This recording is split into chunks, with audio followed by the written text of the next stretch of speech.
लीशा, तुम यहाँ क्या कर रही हो? और रेशम कहाँ है?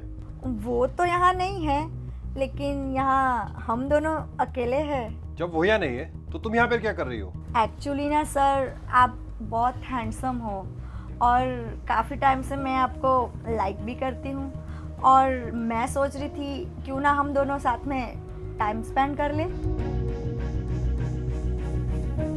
तुम्हें पता भी है तुम क्या बोल रही हो? तुम जानती हो ना कि मैं शादीशुदा हूँ, और तुम्हें पता है ना रेशम मेरी पत्नी है, और मैं किसी भी लड़की के लिए उसे धोखा दे दूं? और हाँ, एक बात तुम कान खोल के सुन लो, जिस काम के लिए तुम इस घर में आती हो ना, वो काम करो और चलती बनो। और दोबारा तुमने ऐसी कोई हरकत की तो याद रखना, मुझसे बुरा कोई नहीं होगा। जी साहब। थैंक गॉड, वो हमारे जाल में नहीं फंसा। अब मैं शांति से ना अपनी बिजनेस ट्रिप पे जा सकती हूँ। कम से कम मुझे ये डर तो नहीं रहेगा कि मेरा पति मुझे पीछे से चीट कर रहा है। Thank you so much Lisha. कोई बात नहीं दीदी, लेकिन आपने एक बात नोटिस किया, वो आपके प्रति कितने लॉयल है। हाँ यार।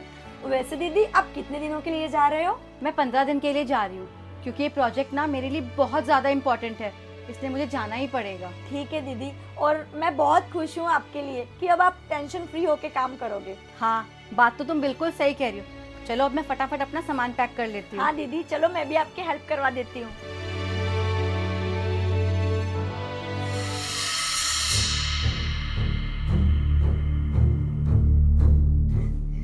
थैंक गॉड, वो हमारे जाल में नहीं फंसा कि मेरा पति मुझे पीछे से चीट कर रहा है। Thank you so much Lisha. अच्छा, तो ये खिचड़ी पक रही है इन दोनों के बीच।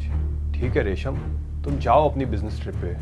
काम वाली का तो मैं ख्याल रखूंगा अच्छे से।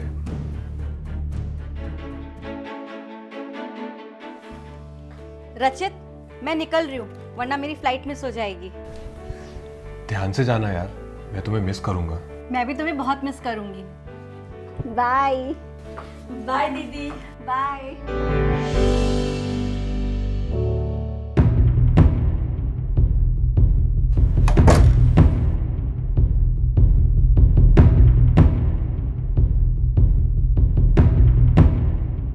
साहब, ये क्या कर रहे हो आप? डर क्यों रही हो तुम ही ने तो कहा था साथ में टाइम स्पेंड करना चाहिए हमें। हाँ, लेकिन आप ही ने कहा था ना आप शादीशुदा हो, इसलिए मैं पीछे हट गई। तुम पागल हो क्या? घर पे बीवी के होते हुए ये सब कौन करता है? वो अब जा चुकी है, घर पे बस तुम और मैं, हम दोनों अकेले हैं। साहब, ये तो गलत है ना। वो तो मैंने बस ऐसे ही मजाक मजाक में बोल दिया था, और दीदी के साथ भी ये गलत होगा ना? कुछ गलत नहीं होगा। साहब देखिए, अगर आप पास आए तो मैं दीदी को कॉल कर दूंगी। ठीक है, कर दो फोन। तुम्हें क्या लगता है तुम्हारे एक कॉल करने से वो अपनी इतनी इंपॉर्टेंट मीटिंग छोड़ के तुम्हारे पास आ जाएगी? और वो भी तुम्हारे लिए।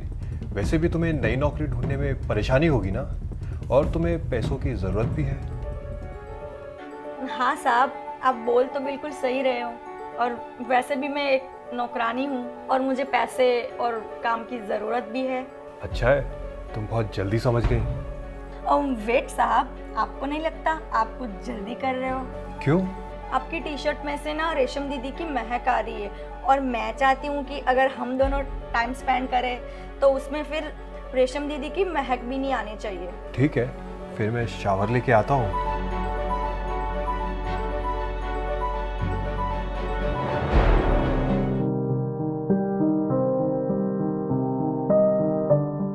क्या बात है, तुम तो शर्मा भी रही हो।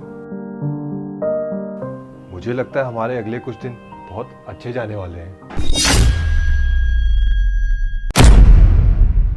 रेशम, तुम तो बिजनेस ट्रिप पे गई थी ना? हाँ, मैंने ही दीदी को कॉल कर बुलाया था। रेशम, तुमने अपने करियर की इतनी इंपॉर्टेंट बिजनेस डील एक नौकरानी के कहने पे छोड़ दी। तुम अगर इसकी परवाह ना ही करो ना तो अच्छा है, क्योंकि मेरी जो बिजनेस पार्टनर है ना, वो भी एक औरत है, और वो इस सिचुएशन को बहुत अच्छे से समझ सकती है, इसलिए उसने हमारी मीटिंग पोस्टपोन कर दी। मीटिंग में तो मैं जाऊंगी, लेकिन उससे पहले मैं तुम्हें इस घर से धक्के मार के बाहर निकालूंगी। बाहर निकलो। रेशम, चुप, अपना मुंह बंद रखो और बाहर निकलो मेरे घर से।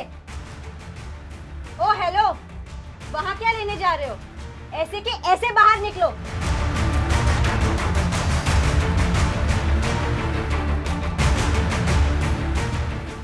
आई एम सॉरी लीशा, रचित की इस हरकत के लिए मैं बहुत शर्मिंदा हूँ। लेकिन अब तुम्हें एक काम करना है, रचित का इस घर में जितना भी सामान है ना, उठा के इस घर के बाहर फेंक देना। कोई बात नहीं दीदी, ये काम तो मैं खुशी खुशी करूँगी। और थैंक यू सो मच दीदी कि मेरे एक कॉल पर आप इतनी इम्पोर्टेंट मीटिंग छोड़कर यहाँ पर आए।